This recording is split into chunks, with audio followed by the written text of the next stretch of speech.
Assalamualaikum warahmatullahi wabarakatuh. Ya, kali ini kita akan belajar tentang ekonomi kelas 10 bab kedua, yaitu tentang masalah ekonomi dalam sistem ekonomi. Masalah pokok ekonomi itu dibagi menjadi dua. Yang pertama, masalah pokok ekonomi dengan aliran klasik dan masalah ekonomi dengan aliran modern. Kita masuk ke masalah ekonomi aliran klasik. Jadi, masalah pokok ekonomi aliran klasik itu dibagi menjadi tiga, yaitu yang pertama adalah produksi, yang kedua ada konsumsi, yang ketiga itu adalah distribusi. Produksi menyangkut masalah usaha atau kegiatan mencipta atau menambah kegunaan suatu benda. Jadi di sini berpusat pada produksi, yaitu biasanya gampangnya itu contohnya adalah pabrik, ya, atau rumah tangga produksi yang yang masuk ke pokok klasik, ya. Yang kedua yaitu adalah konsumsi. Konsumsi itu menyangkut kegiatan menghabiskan atau mengurangi kegunaan suatu benda. Dari pengertian konsumsi itu adalah orang yang mengkonsumsi atau konsumen. Ya, jadi orang yang membeli, biasanya konsumer, tahu kan konsumer. Jadi kita membeli suatu benda, yaitu kita dimasukkan dalam suatu konsumen. Kalau produksi yaitu produsen, nama lainnya yaitu yang memproduksi. Nah, sedangkan yang ketiga yaitu distribusi. Distribusi itu menyangkut kegiatan penyaluran barang dari produsen kepada konsumen. Nah, distribusi itu adalah penyalurnya. Jadi tidak akan sampai ke konsumen jika tidak ada yang menyalurkan atau distributornya. Nah, itu seperti pelajaran kita di PKWU, yaitu tentang logistik.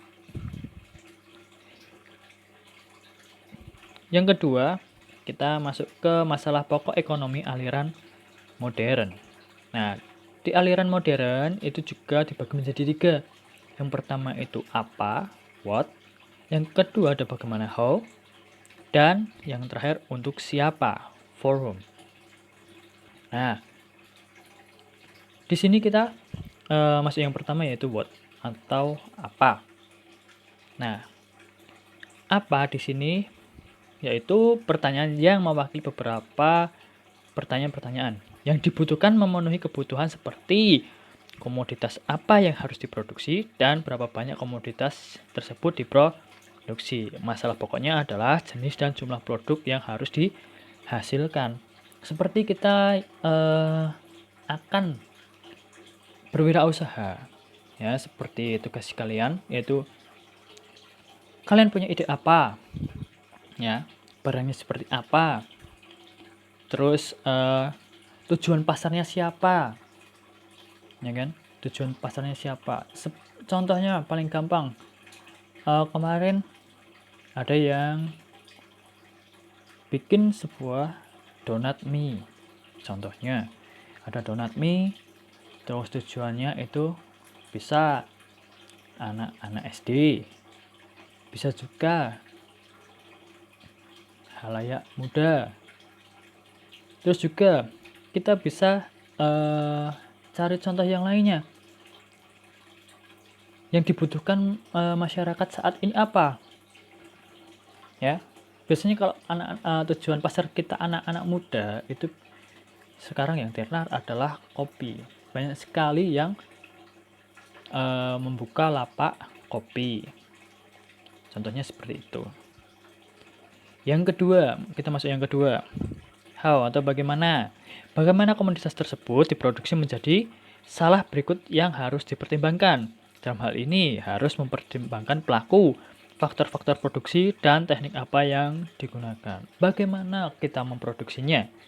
Ya, kalau kita sudah tahu nih apa yang harus kita perbuat. Kita mau buat apa, bahan-bahannya tersedia atau tidak. Terus bagaimana caranya kita membuat barang tersebut atau produk tersebut. Seperti itu. Ya. Bisa nggak? Maksudnya kita menghasilkan profit atau laba dengan kita juga harus melihat situasi dan kondisi pasar. Ya. Kondisi pasar ini sangat penting sekali juga. Karena kalau kita dengan modalnya tinggi dan kita jualnya tinggi, maka kemungkinan laku juga akan sedikit. Karena tujuan pasar kita atau target pasar kita adalah orang-orang muda dan anak-anak. Karena mereka mungkin kurang sekali mempunyai budget yang tinggi. Seperti itu. Ya, how itu bagaimana? Kita harus mempertimbangkan seperti itu. Bagaimana kita produksinya? Apakah tersedia? Terus bagaimana cara pengolahannya? Yang terakhir, for whom atau untuk siapa? Ya, seperti tadi. Apa yang diproduksi? Terus bagaimana kita produksinya? Yang terakhir, untuk siapa kita memproduksi barang tersebut? Ya, itu termasuk dengan target pasar. Pelajaran ekonomi ini sangat berkaitan dengan kewirausahaan, ya, untuk masalah ini. Nah, untuk siapa kita memproduksi? Kita tidak mungkin jika target pasar kita seandainya ini anak-anak, kita menjual dengan harga yang cukup tinggi, itu susah. Ya, karena kita mengingat uang saku anak-anak SD, anak-anak SMP itu sangat terbatas. Seperti itu. Untuk siapa? Ya. Lanjut, kita ke sistem ekonomi. Apa sih sistem ekonomi? Yang dimaksud sistem ekonomi adalah suatu cara untuk mengatur dan mengorganisasi segala aktivitas ekonomi dalam masyarakat, baik yang dilakukan oleh pemerintah atau swasta, berdasarkan prinsip tertentu dalam rangka mencapai kemakmuran dan kesejahteraan. Itu yang dinamakan sistem ekonomi.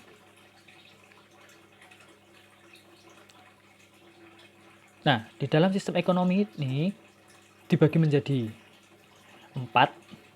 Itu ada sistem ekonomi tradisional, ada sistem ekonomi terpusat atau komando, bisa juga sistem ekonomi pemerintah. Terus yang ketiga ada sistem ekonomi liberal atau bebas atau pasar. Yang terakhir ada sistem ekonomi campuran. Akan kita bahas satu persatu. Yang pertama, kita akan bahas tentang sistem ekonomi tradisional.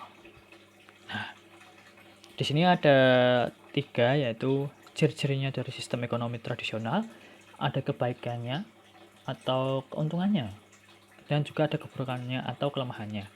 Nah, apa sih sistem ekonomi tradisional itu sendiri? Yaitu suatu sistem ekonomi di mana organisasi kehidupan ekonomi dijalankan menurut kebiasaan tradisi masyarakat secara turun-menurun dengan mengandalkan faktor produksi apa adanya. Ya. Di sini biasanya untuk tradisional itu contohnya adalah dalam sistem barter, itu sangat-sangat tradisional. Ya, itu zaman sebelum ada uang. Ya, ada uang, dan juga sebelum ada yang namanya uang barang. Itu akan kita bahas tentang uang di bab berikutnya. Nah, di sini ada ciri-ciri dari sistem ekonomi tradisional. Yang pertama, belum adanya pembagian kerja yang jelas. Yang kedua, ketergantungan pada sektor pertanian atau agraris. Yang ketiga, ikatan tradisi bersifat kekeluargaan sehingga kurang dinamis. Yang keempat, teknologi produksi sangat sederhana. Ya, paham ya? Jadi saya baca dari yang sumber yang lainnya itu contohnya adalah yaitu masih dalam sistem barter. Kalau dalam sistem barter kita tidak bisa mencari keuntungan, ya kan? Tidak bisa mencari keuntungan. Terus semuanya masih di sektor pertanian karena itu adalah kebutuhan kita sehari-hari, ya. Nah, di sini ada kebaikannya dari sistem ekonomi tradisional, yaitu menimbulkan rasa kekeluargaan dan kegotong royongan masing-masing individu dalam memenuhi kebutuhan hidup. Yang kedua, pertukaran secara barter dilandasi rasa kejujuran daripada mencari keuntungan. Nah, keburukannya itu pola pikir masyarakat secara umum masih statis. Yang kedua, hasil produksi terbatas sebab hanya menggantungkan faktor produksi alam dan tenaga kerja secara apa adanya. Itu adalah sistem ekonomi tradisional. Lanjut, yang kedua itu ada sistem ekonomi terpusat, komando, atau pemerintah. Sistem ekonomi terpusat adalah sistem ekonomi di mana pemerintah memegang peranan paling penting atau dominan dalam pengaturan kegiatan ekonomi. Dominasi dilakukan melalui pembatasan-pembatasan terhadap kegiatan ekonomi yang dilakukan oleh anggota masyarakat. Nah, negara yang menganut sistem ini antara lain ada Rusia, RRC, dan negara-negara Eropa Timur. Nah, untuk ciri-cirinya yaitu kegiatan perekonomian dari produksi, distribusi, dan konsumsi itu pemerintah serta harga ditetapkan pemerintah dengan peraturan negara. Ya, jadi kegiatan perekonomian itu dari produksi, distribusi, dan konsumsi itu serta harga itu ditetapkan dengan peraturan pemerintah. Ya, jadi semua yang mengordinir adalah pemerintah. Dari produksi, distribusi, konsumsi, serta harga. Semua yang mengatur pemerintah. Yang kedua, hak milik perorangan atau swasta tidak diakui, sehingga kebebasan individu dalam berusaha tidak ada. Yang terakhir, alat produksi dikuasai oleh negara. Jadi, untuk sistem ini, sistem ekonomi terpusat, komando atau pemerintah ini, semuanya yang mengendalikan adalah pemerintah. Jadi pihak swasta dan perorangan itu tidak diakui. Serta alat-alat produksi itu dikuasai oleh negara. Tetapi kebaikan dari sistem ekonomi terpusat ini yaitu pemerintah lebih mudah dalam mengadakan pengawasan dan pengendalian. Yang kedua, pemerintah bertanggung jawab sepenuhnya terhadap seluruh kegiatan ekonomi. Yang ketiga, kemakmuran masyarakat merata. Yang terakhir, pemerintah pembangunan lebih cepat direalisasikan. Ya, itu adalah kebaikan dari ekonomi terpusat. Sedangkan keburukan yaitu adanya pemasungan daya kreasi masyarakat sehingga hampir semua inisiatif inovasi diprakarsai oleh pemerintah. Yang kedua, adanya pasar gelap yang diakibatkan adanya pembatasan yang terlalu ketat oleh pemerintah. Yang ketiga, anggota masyarakat tidak dijamin untuk memiliki dan menentukan jenis pekerjaan serta memilih barang konsumsi yang dikehendaki. Yang terakhir, pemerintah bersifat paternalistis. Ya, artinya apa yang telah diatur atau ditetapkan oleh pemerintah adalah benar dan harus dipatuhi. Itu semua karena sistem ekonomi ini yang mengatur adalah pemerintah. Jadi masyarakat tidak bisa menentukan yang mereka inginkan. Itu adalah keburukan dari sistem ekonomi terpusat. Lanjut. Nah, yang ketiga yaitu sistem ekonomi liberal, bebas, atau pasar. Sistem ekonomi liberal adalah suatu sistem ekonomi yang menghendaki kebebasan yang seluas-luasnya bagi setiap individu untuk melakukan tindakan ekonomi tanpa campur tangan dari pemerintah. Ya, di sini negara-negara yang menganut sistem ekonomi liberal yaitu ada Amerika Serikat, Inggris, Prancis, Belgia, Irlandia, Swiss, Kanada, dan Indonesia. Indonesia sendiri pernah menganut sistem ekonomi liberal pada tahun 1950-an. Ya, jadi Indonesia pernah menggunakan sistem ekonomi liberal atau pasar. Nah, ciri-cirinya yaitu diakuinya kebebasan pihak swasta atau masyarakat untuk melakukan tindakan-tindakan ekonomi. Yang kedua, diakuinya kebebasan memiliki barang modal atau barang kapital. Nah, apa itu barang modal dan barang kapital? Barang modal adalah aktiva tetap yang dihasilkan oleh suatu bisnis yang pada gilirannya digunakan oleh pebisnis kedua untuk menghasilkan barang atau jasa konsumen. Contohnya itu seperti bangunan, mesin, peralatan, kendaraan, dan alat-alat yang digunakan organisasi untuk menghasilkan barang atau jasa. Itu yang dinamakan barang modal atau barang kapital. Aktiva ya, aktiva. Nanti kalian akan mempelajari aktiva itu pada kelas 12 di pelajaran akuntansi. Lanjut, ciri yang ketiga, dalam melakukan tindakan ekonomi dilandasi semangat untuk mencari keuntungan sendiri karena tidak ada campur tangan dari pemerintah dan pihak swasta dan masyarakat bisa ya melakukan tindakan ekonomi tersebut, memilih. Nah, kebaikannya untuk ekonomi liberal yang pertama adalah adanya persaingan sehingga mendorong kemajuan usaha.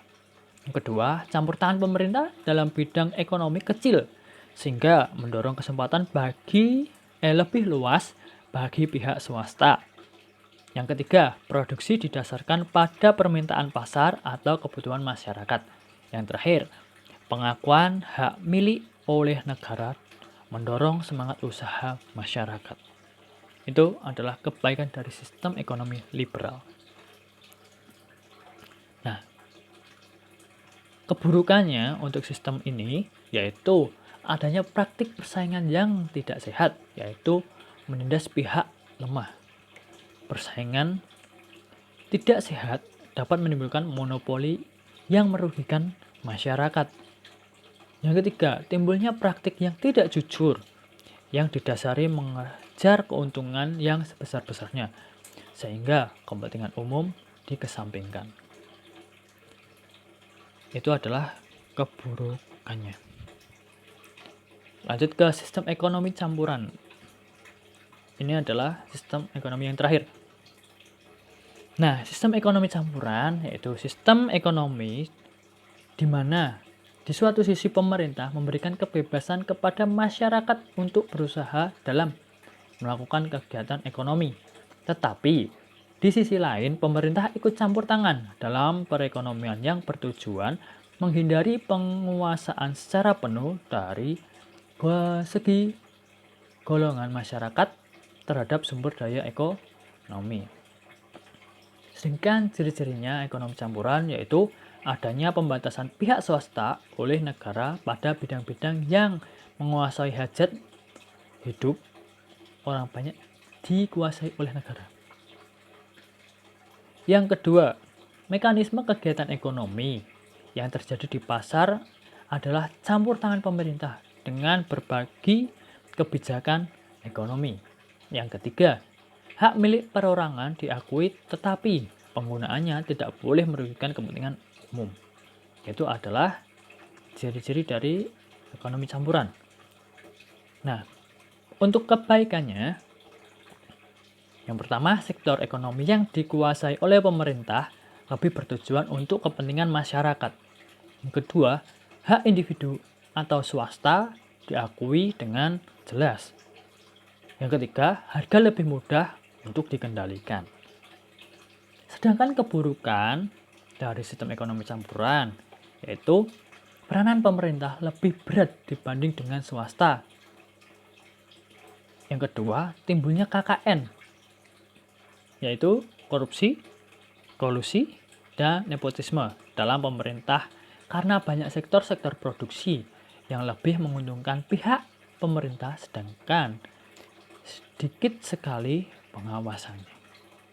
Itu adalah keburukan dari sistem ekonomi campuran. Nah, itu adalah materi-materi dari bab 2.